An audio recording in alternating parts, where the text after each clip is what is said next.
낭독과 함께 성경 읽기. 로마서 제9장 1월 3일 주일입니다.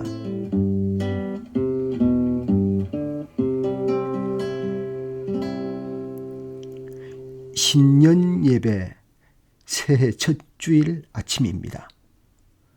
송구 영신도 마치고 교회 가는 첫 주는 곱게 차려입고 엄숙하고 마음이 참 좋았더랬지요.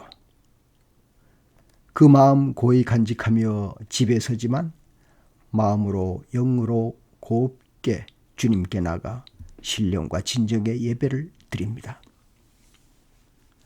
하나님의 계획, 선택한 백성, 이스라엘의 회복은 민족 전체가 아닌 남은 자인가요? 바울은 위대한 동족 사랑으로 그들의 불신앙과 거역을 두고 놀라운 말을 합니다. 신분과 언약과 율법, 예배가 있었건만 다 참 이스라엘 사람이 아니고 아브라함 자손이라고 다 그의 자녀가 아니다라고 말씀하시네요. 택하심이라는 원리를 따라 하나님은 계획을 세우시고 리브가와 모세에게 한 말씀으로 또 호세아의 글과 이사야의 외침으로 하나님의 자비와 진노를 말씀합니다. 유대인과 이방인에게도 예수 그리스도가 동일하게 있으므로 행위에 의한 의가 아니라 믿음에 근거한 의라고 말합니다. 네, 제1절로 들어갑니다. 제9장 나는 그리스도 안에서 참말을 하고 거짓말을 하지 않습니다. 내 양심이 성령을 힘입어서 이것을 증언하여 줍니다. 나에게는 큰 슬픔이 있고 내 마음에는 끊임없는 고통이 있습니다. 나는 육신으로 내 동족인 내 결례를 위하는 일이면 내가 저주를 받아서 그리스도에게서 끊어질지라도 달게 받겠습니다. 내 동족은 이스라엘 백성입니다. 그들에게는 하나님의 자녀로서의 신분이 있고 하나님을 모시는 영광이 있고 하나님과 맺은 언약들이 있고 율법이 있고 예배가 있고 하나님의 약속들이 있습니다. 족장들은 그들의 조상이요 그리스도도 육신으로는 그들에게서 태어나셨습니다. 그는 만물 위에 계시며 영원토록 찬송을 받으실 하나님이십니다. 아멘. 그러나 하나님의 약속의 말씀이 패했다고는 할 수 없습니다. 이스라엘에게서 태어난 사람이라고 해서 다 이스라엘 사람이 아니고 아브라함의 자손이라고 해서 다 그의 자녀가 아닙니다. 다만 이삭에게서 태어난 사람만을 너의 자손이라고 부르겠다 하셨습니다. 이것은 곧 육신의 자녀가 하나님의 자녀가 되는 것이 아니라 약속의 자녀가 참 자손으로 여겨지리라는 것을 뜻합니다. 그 약속의 말씀은 내년에 내가 다시 올 때쯤에 사라에게 아들이 있을 것이다 한 것입니다.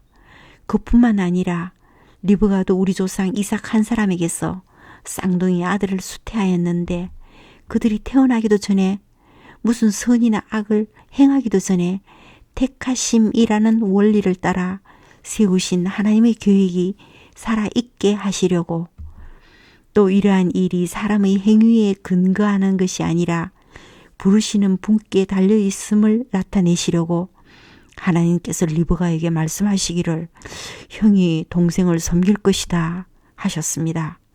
이것은 성경에 기록한 바 내가 야곱을 사랑하고 에스를 미워하겠다 한 것과 같습니다. 그러면 우리가 무엇이라고 말을 해야 하겠습니까? 하나님이 불공평하신 분이라는 말입니까? 그럴 수 없습니다. 하나님께서 모세에게 말씀하시기를 내가 긍휼히 여길 사람을 긍휼히 여기고 불쌍히 여길 사람을 불쌍히 여기겠다 하셨습니다. 그러므로 그것은 사람의 의지나 노력에 달려 있는 것이 아니라 하나님의 자비에 달려 있습니다. 그래서 성경에 바로를 두고 말씀하시기를 내가 이 일을 하려고 너를 세웠다. 곧 너로 말미암아 내 능력을 나타내고 내 이름을 온 땅에 전파하게 하려는 것이다 하셨습니다. 그러므로 하나님께서는 긍휼히 여기고자 하는 사람을 긍휼히 여기시고 완악하게 하시고자 하는 사람을 완악하게 하십니다. 그러면 그대는 내게 이렇게 말할 것입니다. 그렇다면 어찌하여 하나님께서는 사람을 책망하시는가? 누가 하나님의 뜻을 거역할 수 있다는 말인가? 오 사람아, 그대가 무엇이기에 하나님께 감히 말대답을 합니까? 만들어진 것이 만드신 분에게 어찌하여 나를 이렇게 만들었습니까? 하고 말할 수 있습니까? 토기장이에게 흙 한 덩이를 둘로 나누어서 하나는 귀한 데 쓸 그릇을 만들고 하나는 천한 데 쓸 그릇을 만들 권리가 없겠습니까? 하나님께서 하신 일도 마찬가지입니다. 하나님께서 진노하심을 보이시고 권능을 알리시기를 원하시면서도 멸망받게 되어 있는 진노의 대상들에 대하여 꾸준히 참으시면서 너그럽게 대해주시고 영광을 받도록 예배하신 자비의 대상들에 대하여 자기의 풍성하신 영광을 알리고자 하셨더라도 어떻다는 말입니까? 하나님께서는 우리를 부르시되 유대 사람 가운데서만이 아니라 이방 사람 가운데서도 부르셨습니다. 그것은 하나님이 호세아의 글에 하신 말씀과 같습니다. 나는 내 백성이 아닌 사람을 내 백성이라고 하겠다. 내가 사랑하지 않던 백성을 사랑하는 백성이라고 하겠다. 너희는 내 백성이 아니다 하고 말씀하신 그곳에서 그들을 살아계신 하나님의 자녀라고 일컬음을 받을 것이다. 그리고 또 이사야는 이스라엘을 두고 이렇게 외쳤습니다.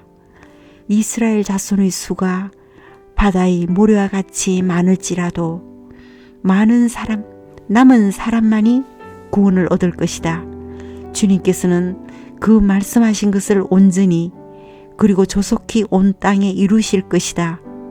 그것은 또한 이사야가 미리 말한 바 만군의 주님께서 우리에게 씨를 남겨주지 않으셨더라면 우리는 소돔과 같이 되고 고모라와 같이 되었을 것이다 한 것과 같습니다. 그러면 우리가 무엇이라고 말해야 하겠습니까? 의를 추구하지 않은 이방 사람들이 의를 얻었습니다. 그것은 믿음에서 난 의입니다. 그런데 이스라엘은 의의 율법을 추구하였지만 그 율법에 이르지 못하였습니다. 어찌하여 그렇게 되었습니까? 그들은 믿음에 근거하여 의에 이르려고 한 것이 아니라 행위에 근거하여 의에 이르려고 했기 때문입니다. 그들은 걸림돌에 걸려 넘어진 것입니다. 그것은 성경에 기록한 바와 같습니다. 보아라, 내가 시온에 부딪히는 돌과 걸려 넘어지게 하는 바위를 둔다. 그러나 그를 믿는 사람은 부끄러움을 당하지 않을 것이다.